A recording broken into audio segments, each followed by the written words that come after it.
سلامونه. دا دی نن 500 جملې پر اسولې ستاسو د سپیکینګ ارمان در چا د ارمانو چې زه انګلیش سپیکینګ دپاره بنیادي جملې زده کړم. نو ما 500 جملې تاسو ته په پښتو ترجمه باندې ولیکلې او ولوستلې. دا نن 14مه ویډیو ده تقریبا چې زه تاسو ته وړاندې کوم.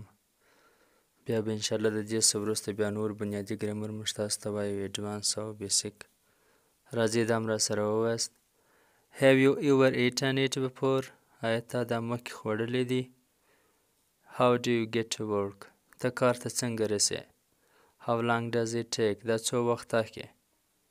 Will you go with me? آیا ته به زما سره ولاړ سې؟ Are you sick? آیا ته ناجوړه یې؟ Are you sick? آیا ته ناروغه یې؟ راسره وایاستئ، په زوره وایاست چې د پروننسیشن یم سم سي زده به مې هم سي. Did you buy it for yourself? آیا دا تا ځان ته رانیوې، خپل ځان ته؟ Do you prefer black tea or green tea? آیا ستا تورې چای خوښې دي که شنې؟ ترجیح ورکول، prefer ترجیح.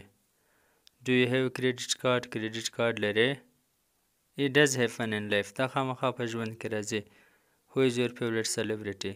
ستا د خوښې وړ شخصیت څوک دی؟ celebrity. Can you dance? آیا ته اتڼ کولی سې؟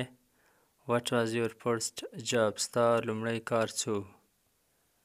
Are you addicted to anything? آیا ته یو نشه کوې، په یو شي روږدې؟ What is the best way to learn English? د انګریزي زده کولو دپاره د ټولو ښه طریقه کومه یوه ده؟ Who is your favorite hero?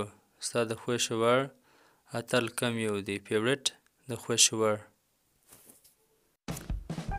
She is having meal. دا ډوډۍ خوري.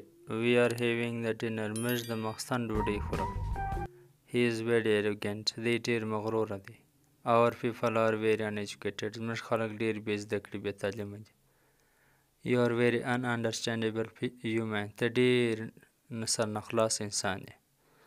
دا زموږ د نن سبق ویډیو لایک کړئ. که مو خوښ شوی وي مننه ولیکئ. مننه. Thank you.